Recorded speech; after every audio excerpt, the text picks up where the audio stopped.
So, Olga, how are you? I'm good. How are you? Yeah, we're rolling. We're rolling. Yeah. Finally. Yeah, finally. It's been a while that we started talking and we were planning this earlier. You bailed on me. But we've already covered shitloads of things Yeah, off camera off camera. and off audio also. So tell me, first of all, your name, because I have you under two names. Are you like a spy or something, like a double agent? I have Olina and Olga. Well, I'm not going to disclose it, obviously. My name is Olga. And the variation of Olga is Olina or Oli or Olinka or other names, Oh, depending on the time of the day. Aha. So it's like a nickname in a way, the Olina then, or... I don't think it's a nickname. It's a variation. It's like in Czech you say Jan and Honza. We have that in Iceland. Jon, which is Jan, is Nonni. Nonni. And what's your variation? Ali. Ali. My name is Almar, and then I would be called Ali. Ali. And yeah. You even pronounce it in that Arabic way. Ali. Yeah. Salam probably alaikum. Salam alaikum. That's probably where the name comes from. So Olga Maximova. That's right. Where are you from? I'm originally from, I was born in Czech Republic, but I am Slovak. And I lived in Slovakia and Czech Republic and about 20 other countries. So when this is a good question, because when somebody asked me that, my first response in my head is Slovakia. But my second best home is Prague. Okay. And like, which part are you? Eastern Slovak? Or? Eastern Slovakia, yeah. I live so you can drink like a sponge. I think Slovaks in general can drink like sponge. And I have actually quit drinking. Yeah? Completely? Completely. Wow. It's been only a short time, but I did. I just felt like... How does it feel? It feels great. I have such good sleep. It's just a test, really. I'm not going through any, refreshment on my body or spirit or something like that. I just, a few months ago, I read this really good book that everybody has read, Why We Sleep, by Matthew Walker. And it's a scientific... I haven't read it. No? Yeah. Okay. When's your birthday? No. You might get it for your birthday. And he explains what affects our sleep and why our sleep is so important. And I felt like I wasn't getting a very good sleep for a long time. I did sleep for many hours. I went to bed at the same time, but there was still something. And I then realized that even a small amount of alcohol wakes me up at night and my brain kind of keeps, working. So, but I didn't know that for a long time. And I love wine. I travel to other countries to learn about wine. So when I read that book... Do you love sleeping more? I love sleeping, having a quality sleep.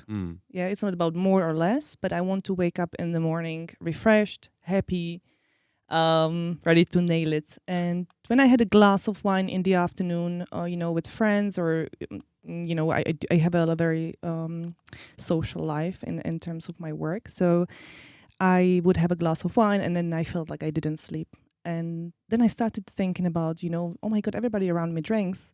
And my brother is writing, or he wrote a diploma thesis about alcoholism. So I started reading about that, and I thought, no, I need to, or I don't need to, but I want to try living without alcohol and see how it feels. And it feels great. But what is a bad sleep? I'm just curious. Like you said, you woke up during the night, but yeah, I mean, this is totally off topic, but I'm just like... Yeah, so scientifically, I can't really, explain it as Matthew Walker would. But a bad sleep, a bad sleep when you wake up in the morning and you feel like your brain is not working properly. You have this like mist, it's like a bad hangover really, and you wake up during night a few times. So alcohol has this effect on your brain that it doesn't get into one of the phases. I think it's REM or the second phase. So it's not refreshed, and it keeps working, it keeps functioning, and it doesn't rest. So that's a bad sleep, really. Yeah, because I'm not a big drinker myself, so I like yesterday I went to this gathering, or like a team building gathering, and I didn't have any alcohol or anything, and I've never been there, because I come from Iceland, and we just everyone who drinks a glass of wine on a Monday is an alcoholic to us, but the person who drinks a bottle of vodka on a Friday and punches his family is normal. Oh my God. So that's where we come in, and that's why I was curious about your Eastern Slovak roots, because some of the most hardcore drinking sessions that I have had here after I moved to Prague 15 years ago have been with people from Eastern Slovakia. Really? Yeah. I think alcoholism or drinking alcohol is not only related to one nationality. When you look around on Friday after work, look at different people, how much they drink in different nationalities. Obviously people drink. In Eastern Slovakia, people drink. Maybe also because the life is quite hard and they want to numb it. I don't know. I've never really thought about it I thought about it. What I meant more is that it's just fun. It's fun to drink with Eastern Slovaks, because they're just more wild somehow. And is it fun the next day as well? No, but that's just the price that you pay, and then you have to evaluate, and like you're doing with your decision, you're evaluating the price versus the consequence. Yeah. And that's why I just drink maybe 4 times a year, because it's just not worth it to drink more, you know. And I'm not saying I will never ever have a glass of Primitivo, with friends. I just wanted to test how I feel, and it feels good, and I just don't have the need to have an alcohol. Yeah, I do this, I already did this when I was drinking more. Then I would take 2, 3, 4 months without, and I always felt great, It's just something happens in your brain also. But anyway, you're here because I found you or saw you around an organization called Czechitas. It's true. Am I pronouncing it right? Czechitas, it's perfect. Yeah. It sounds like but it's when I pronounce it, it's very Latin, like It sounds Latin. Actually, you pronounce it very well. Last year I was in Geneva. We received an international award, and there was this guy. I will not name the company, but he was very very senior, and he announces his Czechitas and Czechitas, like bananas. Czechitas, and it is Czechitas. And what is that? What is Czechitas? It's a non-profit organization whose mission is to inspire, train, and guide women towards stronger diversity and competitiveness in tech. So that's broadly speaking. And if I were to narrow it down, we help women with reskilling into the tech industry. So, and there's a number of reasons why we do that. What does reskilling mean? Reskilling means that, for example, you are an HR professional, but you've always wanted to pursue data analysis. So you train with us. We offer a intensive reskilling program. It's called Digital Academy, for example, on the topic data. You went through the program, and then you are able to find yourself a junior position in the tech sector on data analysis or a data analyst position. So basically, if I was a woman wanting to enter the IT industry or tech industry in one way or the other, this could be my gateway if I didn't have any previous experience or education. Absolutely. The thing is that these days women are interested in technologies and they are definitely apt for it. But what they face very often is choice paralysis. They don't know where to start. Because when you start Googling, for example, there's a Coursera training, there's IBM Skills Build training, there's LinkedIn Learning, there's all sorts of smaller organizations or bigger, and they don't know where to start, and they don't know what to start with. Is it Python? Is it SQL? Should I learn this or that? So organizations like Czechitas help you find the way, and they basically guide you through. This is where you start. This is what you do next. It's like a career path or reskilling path. So in some way you go a step further. You're not just providing the let's say the skill training or the educational part. You're also kind of analyzing with the person. So why, how, and where? Yeah. I would say we have 4 pillars, and they really nicely complement each other. So the first pillar is we raise awareness. We talk to general public why it is important to upskill or reskill in IT. Why lifelong learning is important. Why you should never, stop trying, learning new technologies because it evolves so fast. So it's the awareness, and then we talk to women why it is good for them specifically, why they should care. So that's the first, this is the awareness and why the gender gap really matters. Some people are like, oh my God, another gender diversity stuff. But, when you explain it in a sophisticated matter, it really gets the attention. Then the second pillar is the training, actual courses, workshops. The third pillar is career transition, where we don't get the women jobs, but we create opportunities for them to meet with the employers who are our partner companies because they support us financially. And the fourth pillar, which I think is also very important, it's like above that, it's the community. This is a non-profit organization. It stands on community.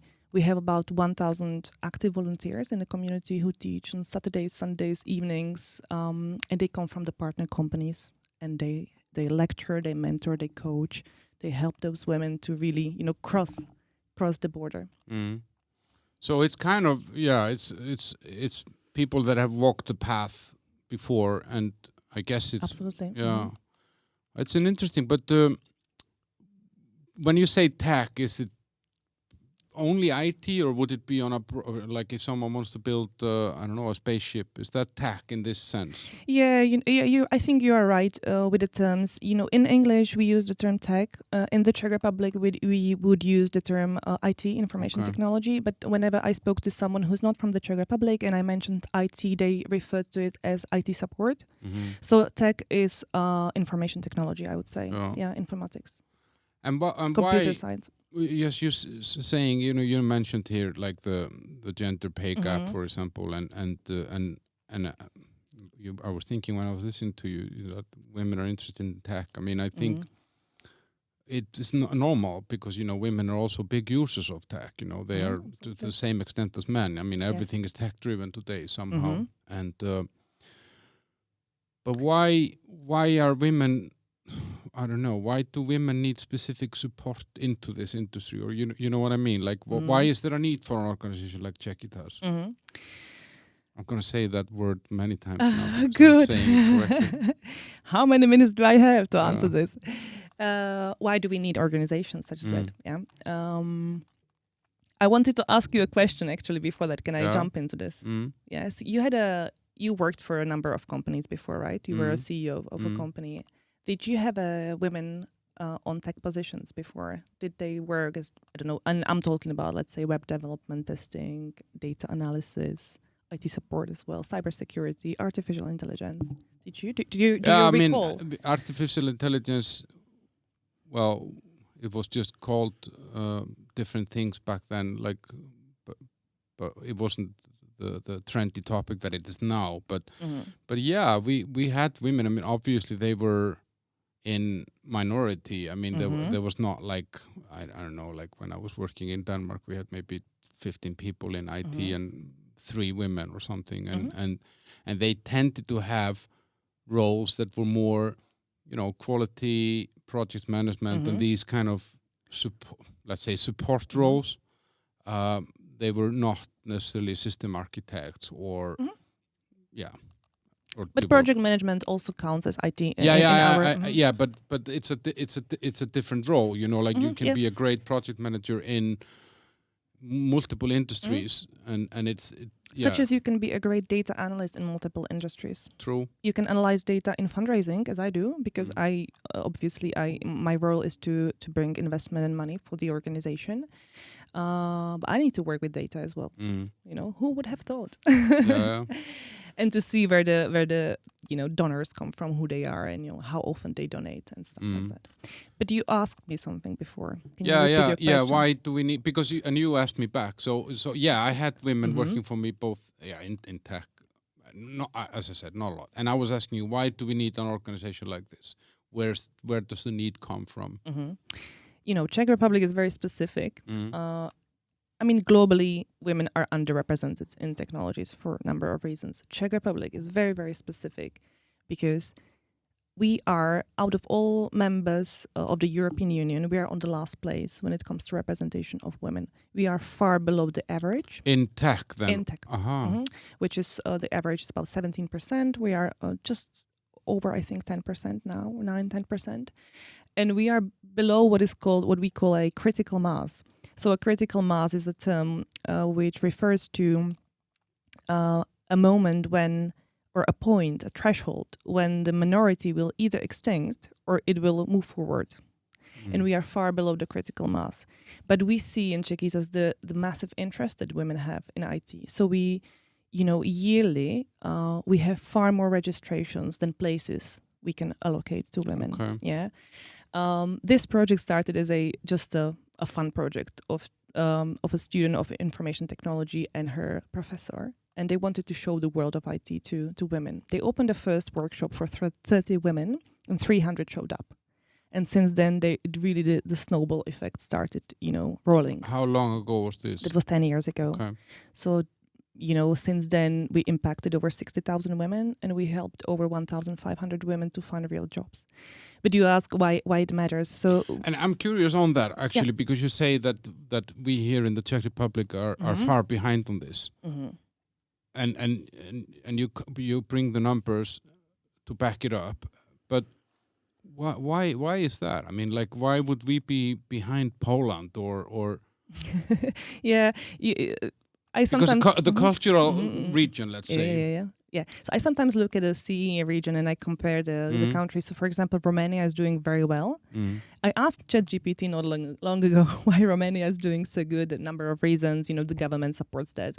They invest into technologies. But in the Czech Republic, there's a number of reasons. So the first one is cultural, societal. There are many stereotypes. In the past, when I was when I started with information technology in school, and I'm talking, I was, 12, 13, 14, maybe the first course ever. The computer used to be in boys' rooms. It's always been in the boys' rooms. It's never been in the girls' rooms. This is where the stereotypes started, Your parents, when they talk to girls, especially mothers, they have amazing influence on girls. When mothers are not interested in information technology, which they were not in the past here in this country, they would never talk to their daughter about, why don't you pursue software engineering? She would also be like, why aren't you a teacher? Or, I don't know, there's nothing wrong with teaching, a nurse or something. A nurse is typical. My parents, because they were in diplomatic services, they would always say, you would be a great ambassador. So this is the second stereotype. It never comes up in the conversation. Mothers don't encourage their girls to pursue IT because they just don't understand it, and they cannot imagine what the success looks like in software engineering. They can imagine success in, in medicine, or she would be a doctor. With what software engineer, what is that? Common stereotypes or common situations are when, for example, girls, and I'm talking about girls specifically, when they have an, for example, iPad, and they want to download an application, they would come to mom and they say, Mom, can you help me with that? And she says, oh, let's wait for dad to come home. He will help you. And you're planting the seed in their mind. So this has slowly been evolving into the stereotypical, this is girls' or women's role. This is man's role. Men pursue this very logical thing, rational thing, something that has all the answers. Women are more about empathy, emotion, communication, So this is how we basically divided those two. And obviously there are other reasons as well. The one of the reasons is I think even if women wanted to, even when they start working in tech, they start on junior positions very often, and they're not paid that well as men would be on a senior position. So that husband, for example, he can't go on maternity leave or parental leave and look after the child because they wouldn't make any money. Because the wife would start on a low-paid job by the time she built up. There's a way around it, and it is the awareness piece, as I mentioned. But now, like, it's actually weird because the kind of the IT industry here is has been booming for quite a while, actually, and it's interesting because I kind of was part of this, when I come here, I come into, we run an IT center here, and I could see this change, like Czech Republic went from being kind of like a body shopping, cheaper workforce to do outsourced boring jobs for big European companies, and then the knowledge kind of got built up, and now we have a startup scene. We have much more stuff going on. Plus, I think we have one of the highest ratio of e-shops and stuff per capita. So it's a very kind of digital community. And I'm often been curious about why e-commerce is so big here. If it's because people here don't like other people and they just want to get stuff sent. I don't know what it is, but there's something. This is interesting point. Yeah. I actually need to make a mental note that you run an IT center. We should talk about partnership with Czechitas. No, I don't have it anymore. I did. I'm not going to get out of this. So exactly as you said, Almar, the IT ecosystem here is booming. Innovations, technologies, investments from Germany, for example. On the other hand, we like between 40 to 60,000 IT specialists to work in that sector. So you have this like amazing booming ecosystem. You have 60,000 people missing, and you have 10% of women that would be interested and they want to go into the IT and they want to work, but they have so many barriers on the way there. So we decided to open the door for them and really, explore the untapped potential of women. And this is what the Czech Republic should be doing. And these,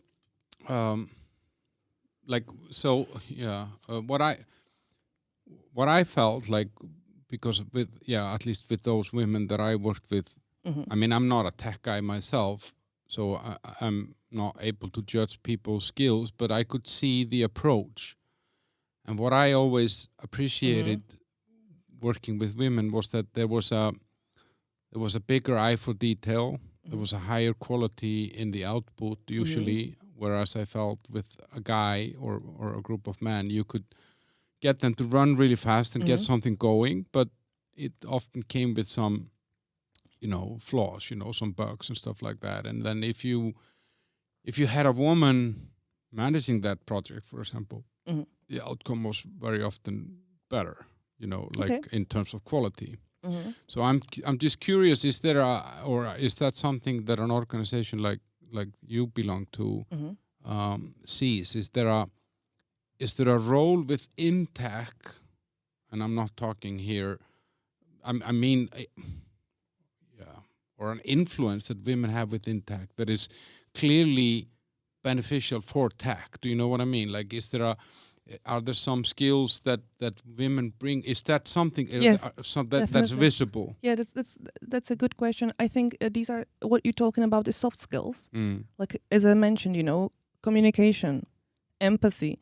These are considered very often, or eye for detail, as a second-class skills. But you cannot automate those. You can automate hard skills, like coding or something. But you will never automate. Well, never.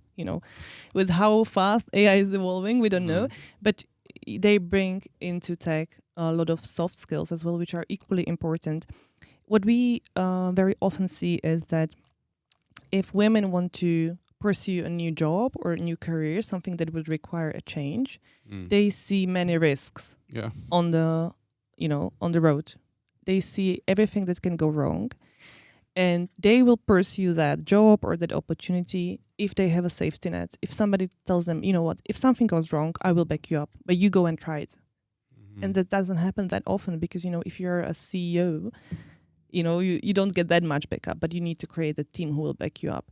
While on the other hand, men, and this is in the best, this is a good intention that I have, I don't mean to say this is better and this is worse, but men tend to overlook the risk, which might be good in some industries, So they would pursue that, head on without really taking into consideration risks. And what I'm saying is that if you combine these two into one team, that's a good match. Yeah, that's the diversity and inclusion. Yeah, and that's why we have the nuclear family, or what, that's why we built this habitation forms that we have, that the man and a woman cooperates, and it's better for them to work as a team because the skills complement each other, and I think, I remember it was like an eye-opener for me that I had a friend here from Sweden, a very talented woman, and really hardworking, and and she was looking for a job, and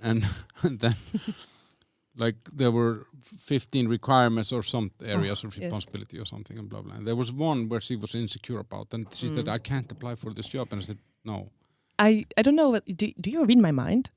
No. Because you mentioned things that I want to say. Yeah. It's great. It's good coffee. Yeah. It's actually backed up by research, and if somebody is interested, if I mention research, I can send you the links to the research. There is a research which proves that a guy or a man will apply for a job if he fulfills about 40 to 50% of the requirements. Yeah. A woman will apply for the job if she fulfills 100% of the requirements. Oh. And that's proven by a survey, a research, extensive thing. Yeah, I actually read something about this not too long ago. It's kind of along the same lines as you're saying, and but some of those things are very kind of hard coded in us, like and I'm for me, like it's obvious that it's beneficial for industries to have both men and women involved, and I like, but there are also for me obvious industries where for some reason women can be better than men, and then there are other industries like, I don't know, coal mining or something where men can be better than women because they're stronger or whatever, or the battlefield in war or something like that, But what I worry about in this is that in the kind of the pursuit of having this equality somehow, we end up changing women from what they actually are. You know what I mean? But what are women? Well, they are these things that you said. They are the empathy. They are the like I had a friend over here that I haven't seen for many years, and it was interesting. He came with his wife. They're from Iceland, and then we went for lunch, and we were talking about this men versus women somehow. I don't know, remember how it came up, and then he said that they were talking about the buildings in Prague, and she was saying, oh, they're so amazing, the buildings here and all the details and blah blah blah. And I mean, for those of you who haven't been to Prague, just look up when you're walking, and then the guy says, I haven't seen one building. And then he said, because when we walk together, she is noticing those details and those finer things and those. I'm scanning. I'm checking. Okay, who is good looking, who is danger, all these things, and there's nothing he can do about it. Yeah. So I like, because if all women would become men, that would be horrible. But we don't want women to become men. No, I know you don't. But I'm just saying is that's the nobody does. No, and I think that's the for me, like, to look at this to get more female involvement in specific industry or something. Let's then rather let's just be sure that we bring them in for the qualities that they have, not to bring them in to make like some guys. So we bring them in for the qualities they have, and absolutely there are women who try it and they say, oh, this isn't for me. But it's the same as if they tried, I don't know, being a teacher in a nursery school. When they say, oh, this isn't for me. If I went completely off track, it's the another thing where we have stereotype is that every woman wants to have children. No. That definitely isn't true. But let's but stick won't with we it. But won't we then get below the critical? What did you call it before this? The critical mass. Yeah. We probably would, but there will be women who will want more than one child. I met one yesterday that had 3, and I personally thanked her because I said, I'm so happy one of your kids will work for my pension. Yeah, absolutely. And I asked her, can you go and have more? My God. No, But because I mean, honestly, we are dying. Western civilizations are, unless we import more people that are willing to have kids. We are imploding. Yeah. And that woman that has 3 kids is very likely to stay on maternity leave for about 6 to 7 years. She will be. She will not pursue her passions. She will not pursue her, potential.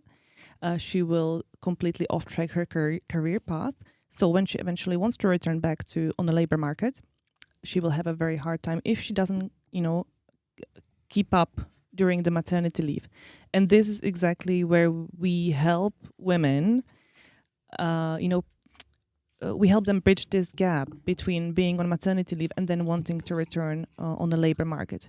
Because what she's facing is, thank you, what she's facing is low pension. Low pension after those 6 or 7 years on a maternity leave. And it's great to be on maternity leave. It's great to have kids. I'm a big fan of that. But what I just want to say is keep up even during that maternity leave, learn something new, pick up a new skill. It doesn't have to be information technology if you're not interested, but those positions in the IT industry are very flexible. They offer flexible working hours. They offer working from anywhere you can, because she has to go and pick up the kids from the nursery, and it's very likely the woman. It's not very often the man. No, but I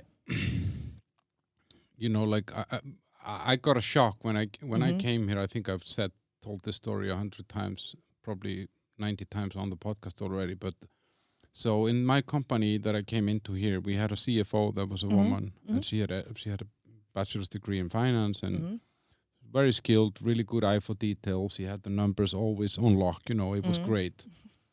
And then she had been in the company for 5-6 years. She had kind of worked herself up, and I don't know, 2-3 years after I came here, she comes to my office. Oh, now I'm pregnant and I need to go on maternity leave. And I was like, okay, great, congratulations. And then I was like, because I'm Icelandic, and I was like, okay, so I'll see you in half a year or whatever, or 9 months or something. And no, I'll be here in 3 years. Yeah. And then said, unless I maybe have another one, then I'll maybe be here in 5 years. And for me, I was like, there were multiple emotions going through my mind, or thoughts, not really emotions. I don't have them, but thoughts. So first of all, what about your career? Why did you go through this education and taking a 5 years pause or 3 years pause from this means that you're gonna have to enter somewhere at the lower level. That was my immediate, because back then I was very kind of career minded. And then my other thought was like, what the fuck? I'm fucked, So, and I was obligated to keep the role open for her during this time, which I do understand. But on the other hand, in a practical world, who the fuck can have a CFO position open for someone? It's not like it's just some basic, easy role that you can slot whomever into. You need to find the right person, have the right chemistry, trust them, blah, blah, blah. So... Yeah, so Czech Republic has the longest maternity leave or parental leave in the world. Let's go together to Hrad and ask. To the castle.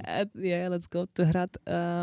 So if you have one child, you can stay, I think, 3.5 years on the parental leave. If you have two, it's up to 7 years. And I think it's actually the longest one in the world. And as you say, after 7 years, you lose confidence. You lose a lot of confidence, and you want to be with those kids. You want to raise them, but at the same time, you want to pursue your passion. You want to learn something new. And when I say think about your career, very often people have the word career is like this top CEO thing, but I mean just like keep up with the real world of work. And learn something one step at a time. It doesn't mean that you have to go through the data science course in 3 months, but keep up. I will tell you an example. I have a friend who is on maternity leave, and before she went on maternity leave, she was on a very senior position. And we went for lunch the other day, and she said I asked her to create a QR code for me so that I can pay her for the lunch. And she said, I don't know how to do it. And it just really struck me. And so this is what I'm talking about, basic things like bank identity. Everybody will have a bank identity soon, but people still don't know about that. And this is maybe men and women at the same time. But my claim here is that women are interested in technologies. They want to pursue it. They just have more obstacles, and that's the maternity leave, long one. Working conditions when they have children. When they have children and let's imagine you have a man and a woman on the same position. And you are a boss. You are team. How do you call it? Team leader or team leader. Leader. You are a team leader, and you come to the office and you see that the woman is not there, and you know that she has kids. So you will very likely think she's back home with kids. She went to pick them up or something. But when you don't see the man, you will think, oh, he's somewhere with the client, is doing work. How do you know that if you don't ask them? But this is the that's the automated thought. But I like the truth and the balance is somewhere in this, and I feel like and you were saying that this woman from yesterday that had those 3 kids, and I wanted to have more. She maybe her passion is, or first passion is family. You know what I mean? Like and I think like. And maybe that's just one part of the world becoming more and more binary when it comes to opinions or choices. Like I feel somehow that someone who wants to, because no matter how much we hate it or like it or whatever, but the traditional roles of men and women have been men providing, defending, fighting, blah blah blah, women nurturing, nursing, and so on, and it is. It's something that is instinctual to us in some way, and I feel with sometimes, and I'm not saying that about your organization or what you're talking. I mean, I hear you're saying they should be able to do both and whatever, but I feel in general that the society is kind of saying, well, now a woman who would like to have, 4 kids and stay at home and just be sure that her husband can provide and whatever, or her man or whatever. We're almost demonizing this somehow, like not you and me, but of course, the I understand kind of the culture, and then we see like what I'm concerned about, like, and of course it's from selfish reasons, I feel that we're kind of living the end of the Western culture somehow, that because we don't have enough children, we have, done so many changes to our kind of social structure in a way that it's actually not sustainable somehow. It's about finding a balance, I think. And I will not go too philosophical into what you have said, because we would go completely off track. I think having kids and staying with kids at home, if your husband or I don't know, whoever provides for you, it's great. If you want to do it, go for it, and enjoy it to the best of your abilities. I just think that, I would maybe say, think of yourself as well. Be a bit selfish, because there will be time you will have to go back to work. Or there will be a time when you need to create a QR code and send it to someone, and I totally agree. And I see that. I mean, I have friends that have divorced after years of being married to their husbands, and they don't even know how to, I don't know, order food online or something. There's some basic trivial skills because they always just made the guy take care of everything. And you can refer them to us? They are in other countries, and so they're other people's problems. And there are organizations like Czechitas in almost every country, now. So, I just think it is about a bit about, selfishness and thinking for yourself. There will be time when you will be old and you will be paid pension, maybe not, but don't let it slip through your fingers. And as I'm saying, that doesn't mean that on the maternity leave, because you said something like you can have both, you can have a career and a motherhood. I'm not a mother, I don't know, so I don't want to preach here. That these two are really hard to combine. But just keeping up with the world outside, keeping up with technologies are evolving really fast, and you will need it. And these people are really needed on the labor market, and they will be needed. But I see, like, because I'm Icelandic and then I lived in Denmark as well. I mean, we have I don't know, probably almost half of our parliament members, more than half of our parliament members are women. We have women running banks, telephone companies, insurance. I mean, they're everywhere. They all have kids, and for me, like here, the issue is more mindset, conservative mindset when it comes to this. And I felt, I told you earlier before we started recording that I often felt that the women were their own worst enemy when it came to this. And now we're talking broader terms, not just IT or anything. That, like, I remember one girl that was very successful, and she was telling me that she had divorced, but like a year ago, and she didn't dare telling her grandma. You know, what the fuck? You know, like, because... What do you know about her grandma? Well, she's probably not a serial killer, because then they would be dead by now. But like, why are you so bound by? And did you ask her? Yeah, and she said, "Oh, my grandma just wouldn't be able to deal with the fact that I'm single again." And I said, "Well, you wouldn't be here unless you're single. You know, you're here with me. Your grandma should be happy." So that's I never met the grandma though, but that's the perception that being happy means being married, which, well, I can comment on that. But there's a really good TED Talk on YouTube. You can find it. It's by Rashma Saujani, if I pronounce her name correctly.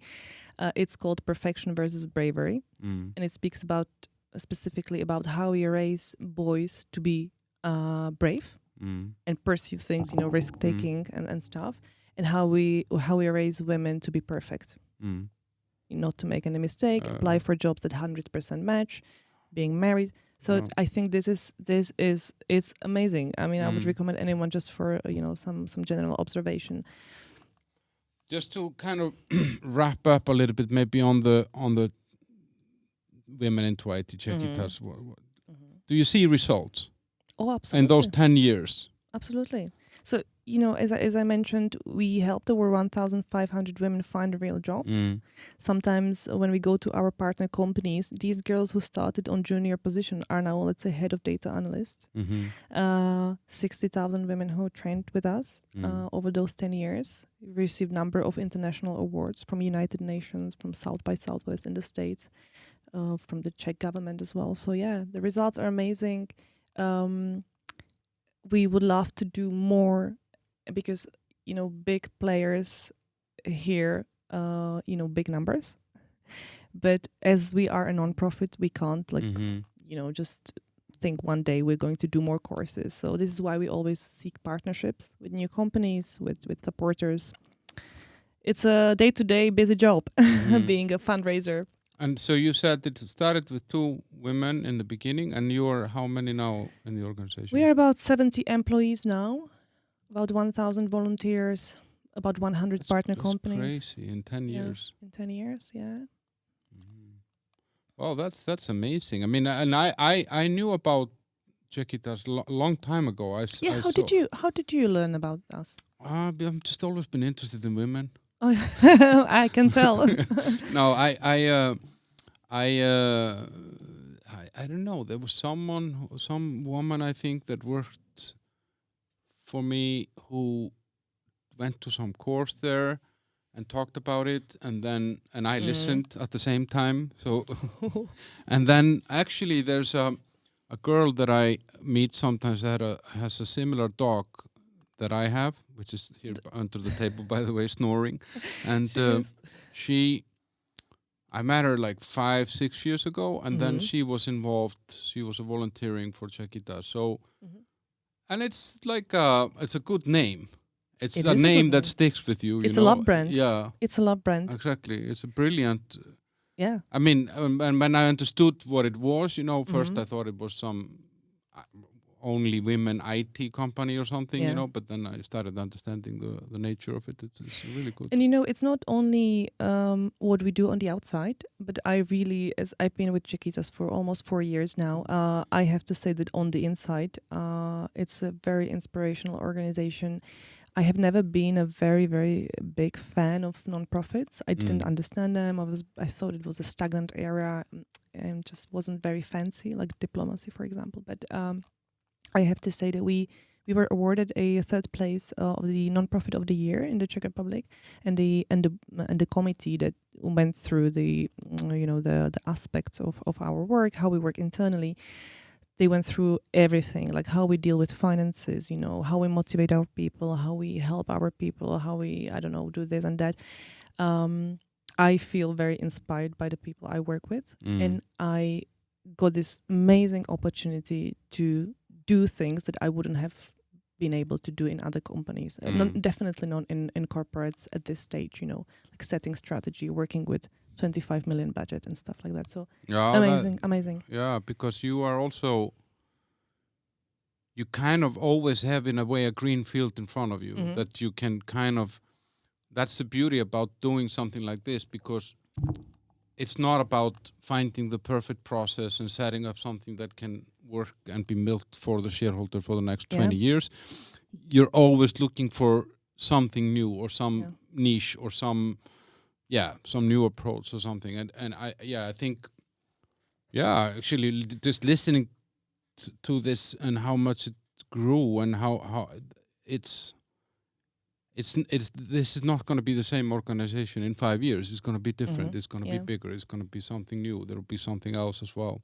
So that's cool. But how you mentioned diplomat and now that I know that you're a double agent, you're not, you said been 4 years in Czechitas, but you were in diplomatic service before, right?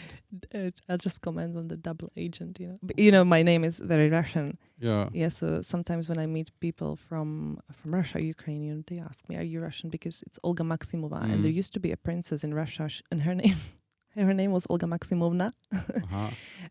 So I really like my name, actually. I like that it's Russian sounding. I like Russia.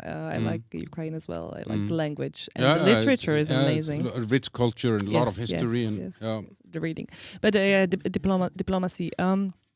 My dad and my mom were in diplomatic services, Slovak.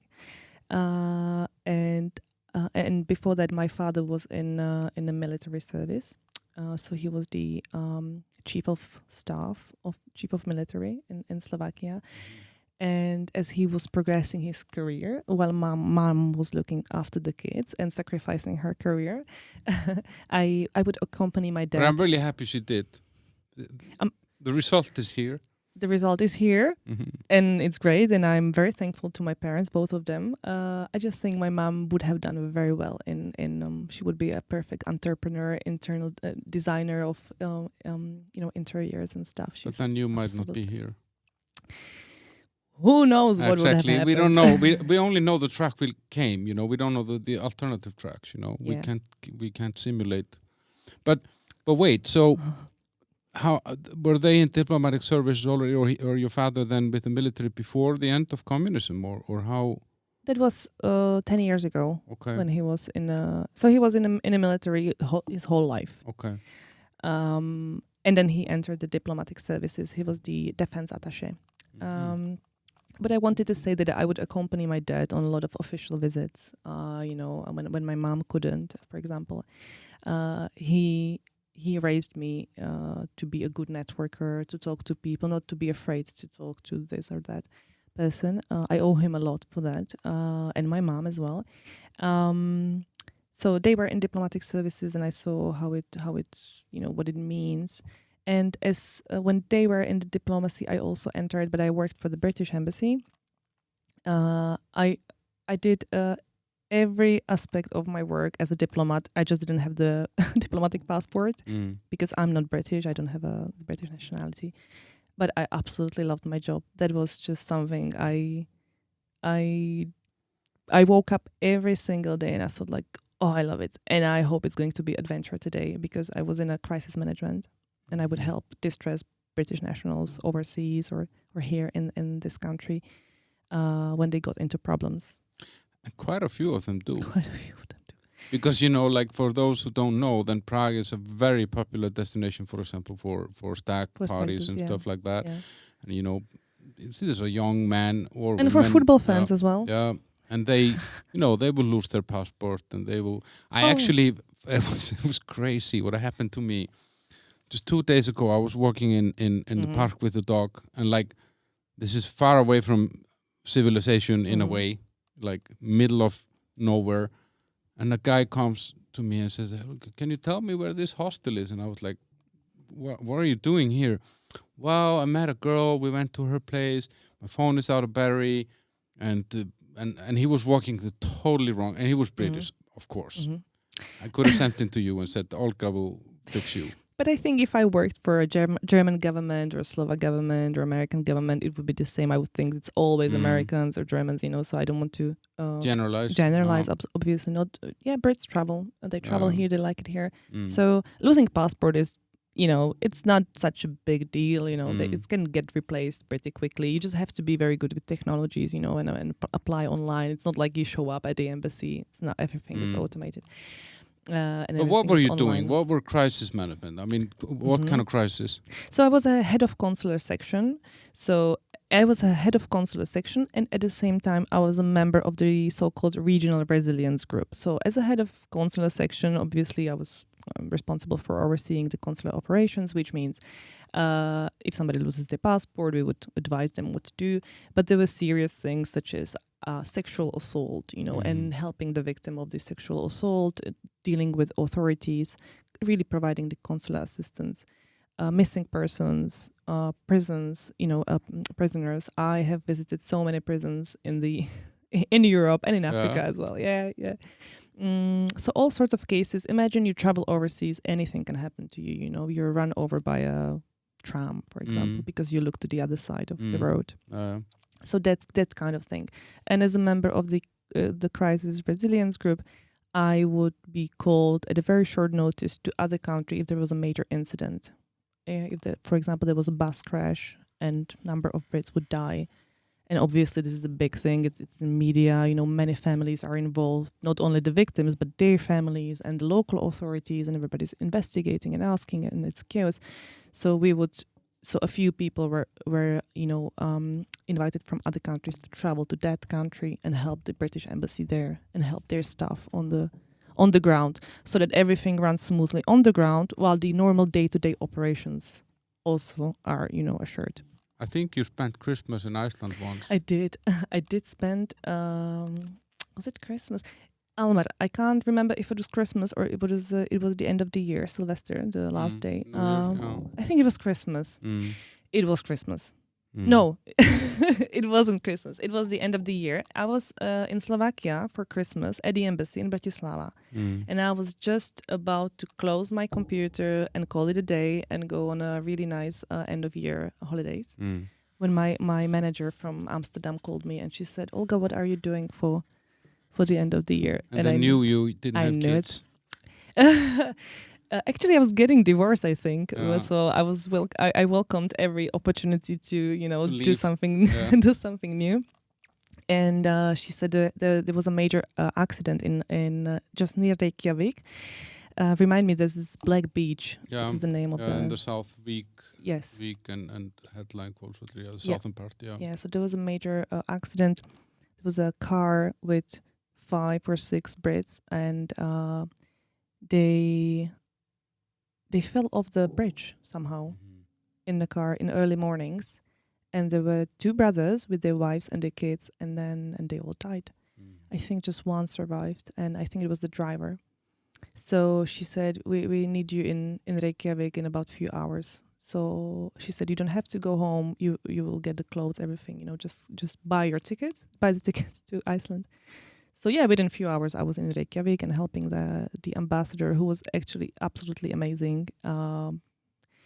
That is a very stressful job, Yeah, because I think when people think diplomatic service, they think cocktail parties and James Bond flirting with you or something like that. To get information.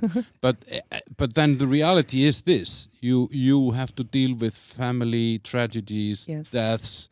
Yes, media, and being constantly bombarded by comments on social media, which can be very ruthless and very myopic. And people have this notion that an ambassador or diplomat can just can just like overrule the rules of the hosting country, you know, and they would think that, oh, you're an ambassador, you can obviously influence this and do this. You can influence that, you know, that's your job, right? But you can't cross the line, you know, you have to stick to the country rules and just, you know, negotiate. It's always negotiation and then diplomacy. So yeah, Iceland was, and it was the end of my career actually. And that was my last case I dealt with. And then I decided that it's time to move on.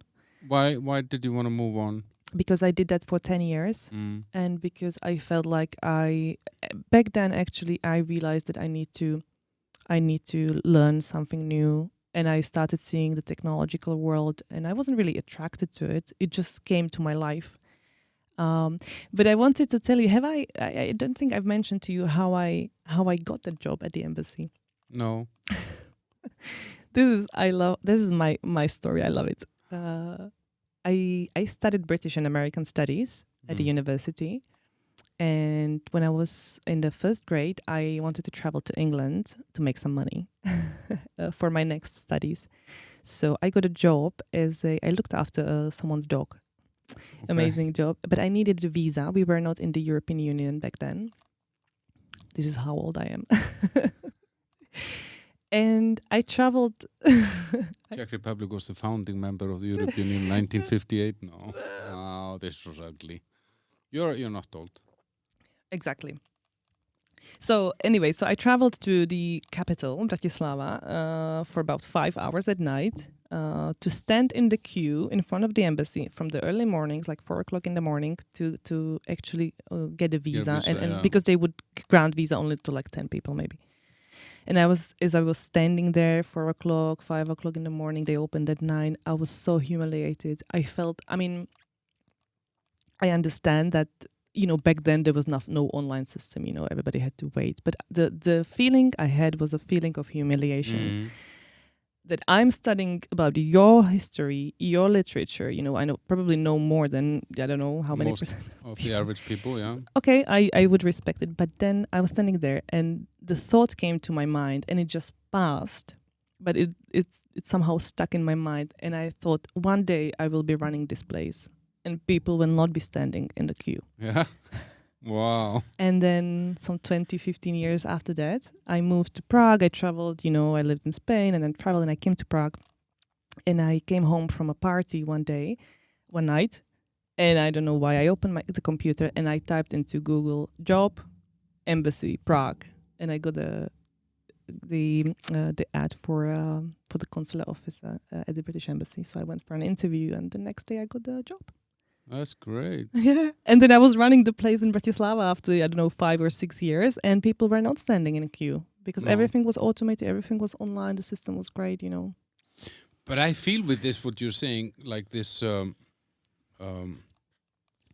feel we still have a little bit of this mentality that when it comes to kind of official or public service, that people that have that power, they use it somehow, you know, like I feel it. For example, when I went to the foreign police here to get my residence card, you know, like I'm at their mercy somehow. You know what I mean? Like, and I am not. I want to say I don't know what you mean. You don't know because you never. Yeah. Okay. So no, I applied for with the same ministry, and they have a new website, and the service is great. Yeah, but you're digitalized. Where's your passport from? Slovakia. Yeah. I think you get. It's the same with me. Being an Icelander in Denmark is better than being, I don't know, a German or whatever. Okay. And so, I mean, first of all, here with the foreign police, you might need to wait 6-7 hours to get into the room to talk to the person. But not anymore. Yeah. That was, when did you go last time? That must have been years. 4 or 5 years ago. Oh no, yeah. So everything is digitalized. Everything is online. You just make an appointment, you show up at 11 o'clock and they take you straight away. Yeah, but then you come to that appointment and then if some minor detail is missing, you will have to go again and you have to pay with a postal stamp. And I feel this. I feel that, you know, same when I went to get my criminal record, I feel that I'm it's made clear to me that I'm at the mercy of that person. It's the customer service which isn't the best, you think? For me, it's more of an attitude. I feel that there is some sort of a power game going on, and it's the same when I go to the post office. I feel the same at the post office. These people are working for me, and if I wouldn't come there and if I wouldn't pay my taxes, then there wouldn't be any post office. But I don't feel that they always get that. So when you're describing the queue outside the embassy, I feel, and this gets worse the further in Ukraine, this was horrible. When I was doing business in Ukraine, it was the same. You anyone who had any kind of a public stamp on them, they made sure that they make sure that you're small and they're big. So you see, so I removed that hustle. I removed it by going digital. Can you take over the Czech Post and remove this there? Yeah, probably not. But whenever I don't have to deal with officials like that, I go through the digital way, online, at home, few clicks. I don't have to talk to the person. No, but on the other hand, that's a little bit sad. No, it isn't. Yeah, because then we lose this human. We don't. We just focus our energies on different roles where we can perform better. But I wanted to tell you, this is about experience, and I know what you're referring to. Yes, I have had many experiences like you. But yesterday I called České dráhy. The train company. And the train company. And the woman was the most helpful woman. I'm so sorry, I don't know her name. She's helped me, and she sounded like she was over 60. I don't know if I can tell by the voice. So I think it depends on people. But I know what you mean. This country probably isn't the most hospitable in this regard, if I use the words that I want to use. I think it's getting better, but it's not like when I was in Australia, for example. They were so helpful, so helpful and friendly, and in New Zealand as well. Yeah, I don't know. I think I also think that it's like this for a reason. It's not like this is an inherited kind of cultural attitude in some way, because if you think about those institutions like or take the train company, take the post, this stuff that traditionally was owned by the government, and these were like during communism, for example, these were like powerful big companies. These were the major employers in the country and so on, and there was no need for service because the public didn't deserve service. Was not a concept, so of course it takes a long time to kind of filter this stuff out. So the foundation that, let's say, Czech Post is built on versus the Australian Post it comes from a very different background. So it's kind of natural that you still have some leftovers of things that can cause bad experiences, So for me, it's not like I'm not just one more expat complaining about the Czech Republic, because I just happen to live here. When I lived in Denmark, I complained about something in Denmark. When I live in Iceland, I'll complain about something there, So it's and it's a fair point. It's fine if you see that, But I have to say that the most helpful people, like government officials or customer service as such, was in Ireland. Irish people are so nice. But aren't they just drunk all the time? They Irish just had 2 beers for breakfast. I don't know. It's maybe just like Slovaks. Maybe there are a few people who don't drink, But yeah, we really like Ireland. But this, okay, parents in military diplomatic service. How? So you moved around a lot, I guess, and you were all over the place. And so back then, when my dad was in military service, we moved mainly through Czechoslovakia. Okay. Because I was born here, and then we lived in other towns. And then when he was in diplomatic services, I was an adult, so I didn't move with them. I moved through my own, way. Yeah. But did it like when you say military service, like the first thought that comes to my mind is discipline. Discipline, And consistency, I would say. Yeah, having order in things, absolutely. And I'm very thankful for having that in me now. My father is the most loving husband and father on the entire planet, I would say. He the way he treats mom and me and my sister and my brother as well is fabulous. We don't have any kind of a military regime at home. No, but that would be the automated kind of connection. Probably that's that a stereotype. people, Yeah, that's a stereotype, I think. But yeah, the features, what he passed over to me is, you know, having order in things, planning, being prepared for things, and that's on a different levels in different dimensions. So yeah, I'm grateful for that. And your mom, what traits did she give you? More creativity, and I think my mom is a much bigger rebel than my dad. Yeah, I love it about her. Yeah, she can be very spontaneous, and then she you know, she knows how to plan things, but I think she is more creative. And maybe, and I don't want to be now negative, but towards my dad, but maybe my mom is more open-minded. You know, the literature that she reads is all sorts of things, you know, from philosophy to, I don't know, neuroscience to religion and things like that. I think my father focuses specifically on military, and he's absolutely great in that. You know, he knows everything. He could teach at the university. But that's just then where his passion is. That was his passion. Yeah, that was his passion. And my mom, she's more like open-minded. She sees things through different perspectives and lenses. But did you so now let's say you're in this kind of gender equality world now in some way. Gender opportunity, I would say. Yeah.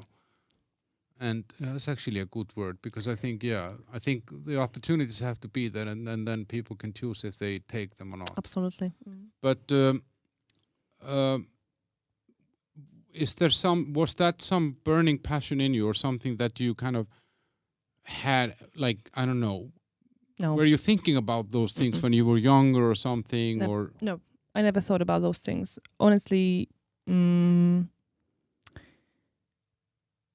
never thought about those things. When I thought about it, my first thought was, why do women always complain? We have the same rights. You know, what is it always? You know, women in this, women in that. And I came to realize that, we have the same rights. We don't have the same opportunities. So, and maybe we have different barriers or more barriers on our way to accomplishing something else than motherhood. When I left the embassy, I took a sabbatical and I traveled. I went to New Zealand, and I thought I would really like to meet some inspirational women. And I don't know why I thought that. You know, I never really thought about like specifically meeting women or men. I just that was the thought. So 5 months after that, I met the founder of Czechitas, Dita, and she has inspired me a lot. You know, she entered the room, and I felt like I fell in love with her. The way she spoke about it, the passion, you know, she had about what she was doing. So she gave me that opportunity to work for Czechitas, and then I started meeting really inspirational women and men as well, But you know, I was surrounded more by women who achieved something, or who were not worried to take risks. One of the founders of Czechitas is Barbara Binova. She's a professor of computer science at Masaryk University, and she has kind of adopted me, and she taught me everything. And one day she said, "You're ready to go to United Nations and present about, you know, the gender equality and opportunities." And I thought, like, wow, you know, that this is amazing, giving me this chance and, you know, trusting in me. And she really guided me through these things. So every research I read, everything I know is from her, and, you know, she really helped me on that way. It's interesting that you say this with the inspiration. I just had a conversation last night, me and my girlfriend, about this, and not for the first time, and probably not for the last time either. And because she mentioned this a lot, inspiration. She mentions meeting inspiration or people that inspire her.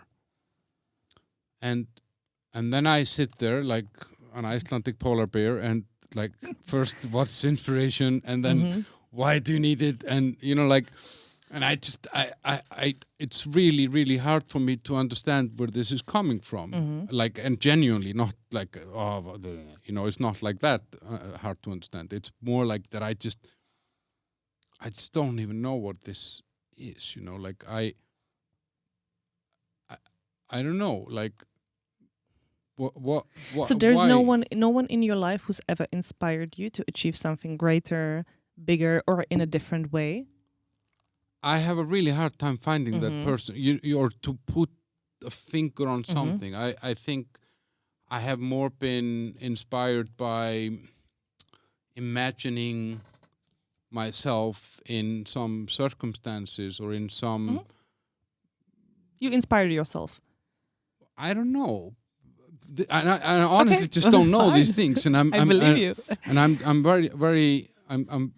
It's like I never had an idol. Let's say that. Like I never, I never looked up to any man in a specific way. I respect a lot of men. I respect a lot of women. I respect my mom, my dad, and there are, I mean, I worked in a farm when I was a kid, and I respected the farmer because I could see that this guy would work 60 hours non-stop if he had to, and he was strong, and he would work when he was sick, and he, because, when you're a farmer, you just have to do whatever. So in that sense, that was inspiring to me as well. If this motherfucker can do it, I can do it as well, but I never really felt that there was someone like a role model or something. So I'm just curious about this because, and I'm now that you mentioned this, like, is this like maybe for women more important than men because it's more because you're seeking an alternative route. You're not seeking the traditional route, let's say, in your life. If you wanted the traditional route, somehow you would have just stayed married, had kids, or whatever, like you could have chosen that path, But to get out of that path, you need to see an outsider. You need to see someone who already did something or is doing something. Because, for example, my girlfriend, she runs a business. And those of you in Prague, she runs the Oat Bar on Cyfertova, and it's open from 8 to 3, and you can order amazing food, oatmeal and skyr. Amazing stuff.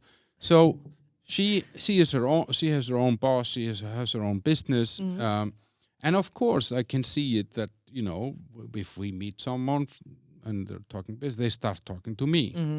I have nothing to do with their business. I'm sometimes a dishwasher there, but you just sometimes mention it on a podcast. Yeah, and yeah, exactly, and so I can understand that she has chosen to walk a path that is not kind of frequented by women necessarily, or not as frequented as men.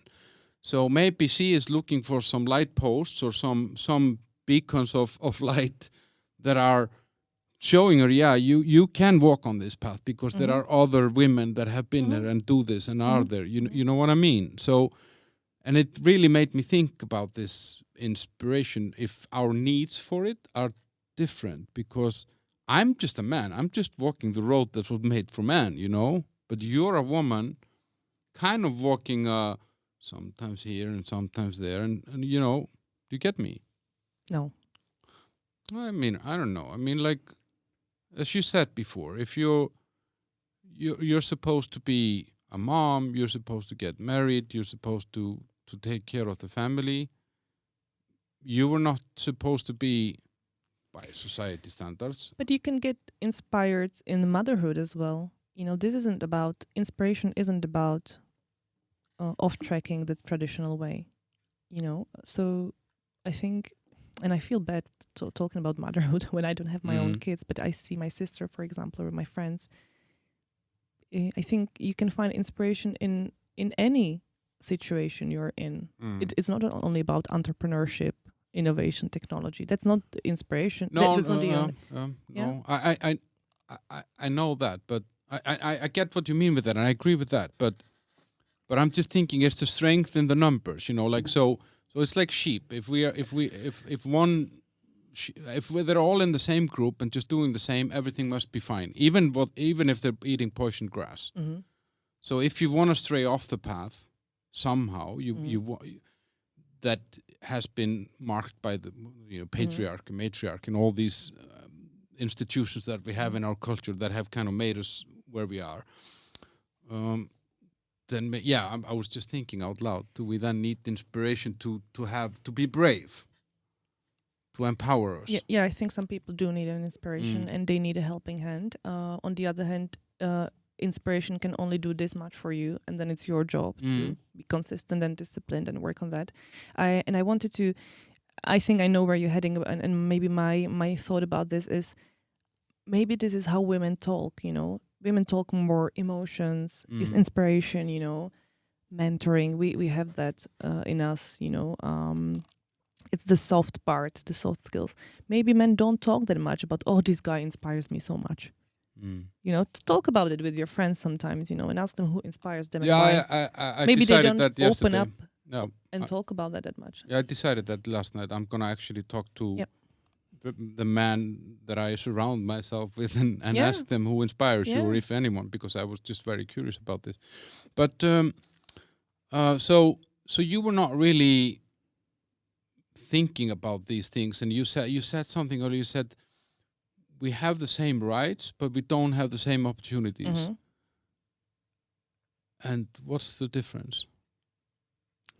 So, as I was talking for the last hour and a half about it, so the opportunities, for example, are, we can't just wake up at 9 o'clock and go to our work and come back at 5 because we have children, and we are those ones who are expected to come home and take them from the school. So you already have less opportunities to pursue a career, for example. And you feel that that opportunities, or that difference of options of opportunity, what kind of sentence is that? Is that more on that side, that the expectations to you kind of then, or to the woman, prevent her from seeking the opportunity? It's not like, let's say that you don't have kids, you don't need to wake up and drive them to school at 9 or whatever, or you just send them to school by email or whatever the means will be possible in the future. You just attach the kid to something and send them. Then companies would be happy to have women. So companies, talking about companies, I do believe that there are companies who really, really encompass this diversity thing, and I'm not only talking about gender diversity. It's any kind of diversity, race diversity, your academic background, your skills diversity, and there's all sorts of rights. It's not only about gender. So there are companies who do see benefit in that. It has been proven by research that the more diverse teams you have, the more revenue you have, the better results you have. So there are companies who do that. I think the process might not be that fast yet. There's a lot of work they have to do. When they, for example, hire a junior talent that goes through Czechitas Digital Academy, they have to do their job and create the environment for those women so that they don't leave. Because I think it's really hard when you have a team, let's say, of 5, software engineers who are all men, and they studied university. They studied the IT at university, and they have a diploma, And then there's one woman, when she has kids or she doesn't, it doesn't really matter. And she only, in inverted commas, has this 3-month reskilling program, and she is supposed to work in that team. There's there can be that. It would be hard the other way around as well. Absolutely, it can be a very toxic environment, and if that girl leaves the team, it's the company's fault. The company didn't do the job. And they put her in the wrong place, and they simply didn't. The diversity and inclusion thinking is not in the DNA yet. But it means they should keep trying because everything we talked about, lack of talent, diversity brings benefits. But I just wanted to touch on that how men feel about women when they enter those team and the team dynamics. I don't think it's true that men don't want women in those teams. I disagree with that. I don't see it. The the men who teach with us, lecture with us, it's 50% men or 60% men, 40% women are the IT teachers. They're lovely, you know, they really want to help. So it's not men's fault, you know, but sometimes they make these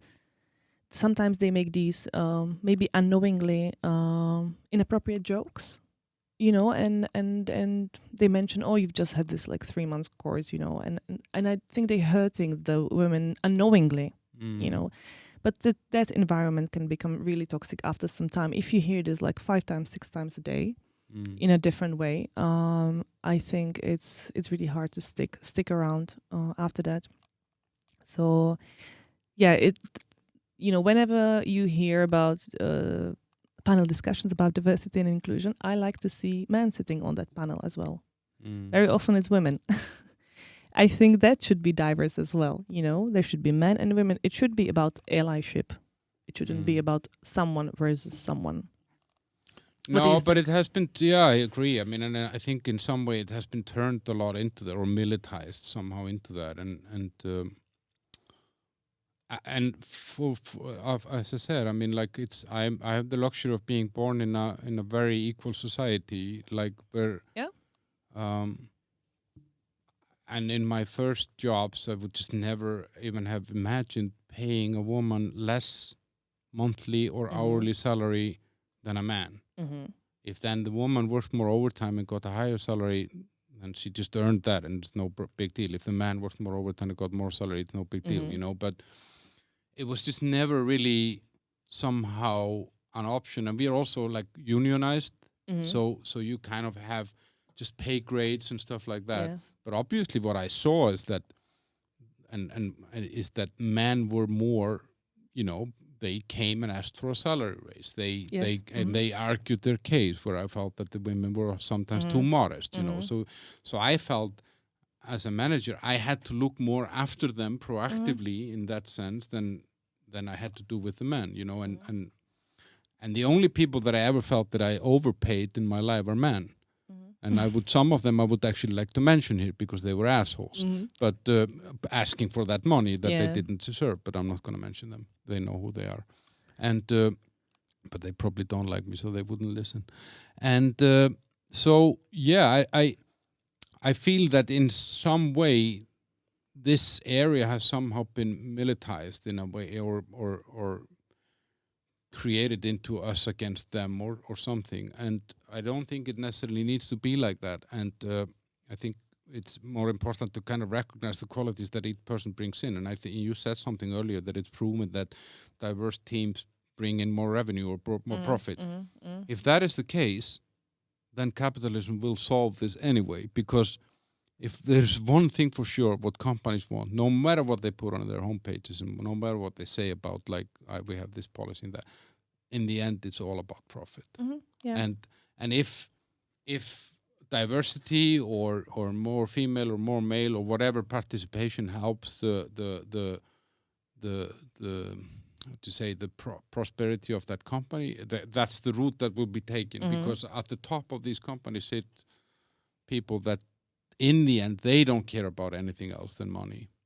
And I think that's, you know, we're now going to figure out, because I think we have brought in a lot of stuff into the corporate world that wasn't there, you know, like, you know, okay, let's talk diversity, inclusion, a lot of the environmental policies and stuff like that, where companies have kind of felt, some of them, pressure to kind of jump on the wagon, you know, because if you're not, then you're if you, I don't know, if you don't have a rainbow flag on the building, you're transphobic. I mean, that's the kind of black and white world that we seem to live in.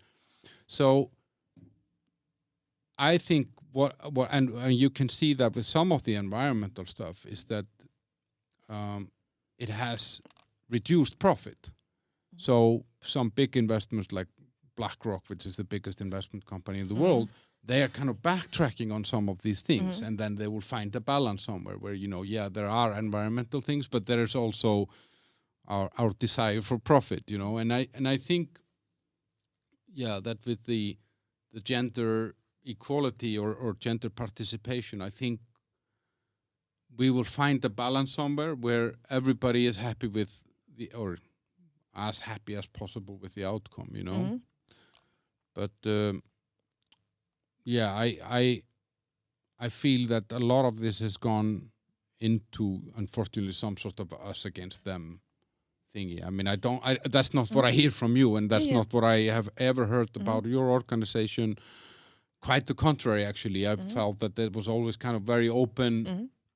If you were militant, you wouldn't have any guys teaching there. You know what I mean? Like it's not like we're not the suffragettes, you know, fighting for the rights. Yeah, but we need them also. Yeah, and that's the thing. Absolutely. Like I've sometimes said that the one of the most influential political parties in Iceland was a all-female party that had 5% of the votes, and they were called the female party, and they started in 1978 or 79, and they were very radical, obviously, back then, and they were talking about, you know, maternity leaves. They were talking about equal pay. They were talking about, you know, like eliminating some or making more equal rights, let's say.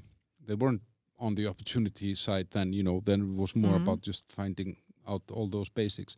And they got 5-6% of the votes. They had 2-3 women in the parliament, and they just kept talking about the same fucking stuff all the time. And in the end, what happened is that the other parties realized that, okay, so these women, even if they're just 3, they're talking to half of our nation.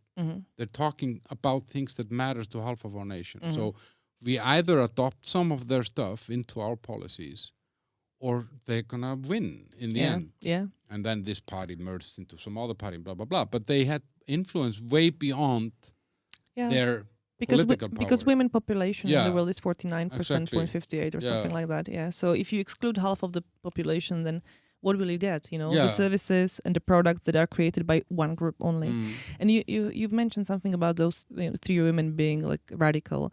Is when I sometimes hear that, you know, it's I hear that that word very often connected to women groups. You know, we are called sometimes, you know, radical or, you know, feminists, and I wonder why people do it when we've had 2023 years of men's councils, men governments, men only, men gentlemen's clubs. You know, why is it all of a sudden so striking that there is a group of women talking about maternity leave that concerns every second woman on this planet? Interesting, no? Yeah, I agree with you. I mean, and but I mean, we do have, but I think, unfortunately, we do just tend to label. And we label more now. I'm an anti-vaxxer, for example, you know, and I'm a right-wing extremist. I mean, I didn't know. I became that by other people's definition, probably, because I believe we should be responsible for our own well-being, blah blah. And that makes me an extremist today, you know. And I ate meat only for 2 years, and that made me an extremist, you know. So we're always we're trying to kind of categorize everything, and we do it more now than ever because we are in smaller, it's weird, in a world that is more connected than ever. We are still somehow always getting into smaller and smaller bubbles, you know, like we... Yeah, we like to label other groups and other people. We very often don't look inside and don't, you know, put mirror in front of our face and think about, you know, so how do I feel about this? Who am I? You know, who inspires me and stuff like that. Oh, fuck. But anyway, so... I kind of wanted to wrap up, but... I know, I would love to go to Muishalek Cafe for breakfast. Yeah. Oh. Yeah, you're going to go there, yeah. We're not pitching that place on this podcast, though. But actually, it's my actually girlfriend really nice. she buys the coffee from... Because, you know, Muishalek Cafe has a roastery. They roast their own coffee. They have a roastery called Double Shot. I don't come to Caroline very often, so I don't know, but... Yeah. So they have a roastery, and my girlfriend's oat bar buys coffee from that roastery, which is connected to Muishalek. And Muishalek runs a barista school as well. Yeah, no. And then she takes it to Seifertova to her skir. Yeah, exactly. I like the way that you say skir. Skir. Skir. Skir. Skir. Skir. So, are you working on some, now as a double agent, are you working on some mission or? I'm still working on the same mission. What are you going to do in the weekend? Actually, tomorrow I'm cycling from Dresden to Ústí nad Labem. There's this Elbe cycling road or path. So I'm going to do that. It's going to be 1 day. Something around 100 kilometers. And then on Sunday I'm going to sauna and just take care of myself and sleep and read a book. And how is like I did 100 kilometers once in one go on a road bike, and it then I couldn't sit for like a week. Yeah, I know. I have to buy those padded pants. Padded pants. Yeah. But are you a cyclist or? I don't know if I should call myself a cyclist. I love cycling. I want to label you. You're a cyclist. Yeah, I know. No, they're definitely better cyclists than me. And my bike is just an average bike, But I love it. I love spinning. I do spinning quite a lot. Yeah, on a bike, on a bicycle, I feel really good. Okay, so before you stopped drinking, you would have not done this. You would have been. If you say it like that, it sounds like I was an alcoholic. No, I did it. I've been doing sports for a long time. You did the half marathon here or something, right? You told me. Or yeah, I ran half marathon a few years back in Valtice. I did CrossFit for some time. Here in Prague? Or? Yeah, in Prague. Which gym? In Prague in CrossFit Committed. Oh, you were there? I was there. I was there as well. Oh, yeah? Yeah. But you were in Holešovice? No, I was in the old one on this Tirsovana Mesti or whatever. Yeah, okay. And then I did pole dance for 5 years. Yeah, I did lots of things. Yeah, wow. But walking and cycling is the best. Okay. I walked the Camino de Santiago in May. Spain, fantastic. 300 kilometers. Wow. Really nice. I like this kind of stuff. I did 9 days in Peru in the mountains, but just with a backpack and these are kind of unforgettable. I don't remember the whole thing minute by minute, but there are some really unforgettable moments that you get from this. I would like to do more of this actually. And this biking from Dresden to Ústí nad Labem, is that with a group? Or just with a friend of mine. That knows the route, or like. She doesn't. She's never been there, but it's apparently very well marked. So. Okay. Yeah, I would like to try this actually. Yeah. I'll come along next time. Okay, good. So Elga. One more name. Olga, thanks a lot for coming, and I hope you don't fall off the bike. And good, thank you very much. Yeah, thank you for your invitation. It's very nice. See you. Bye.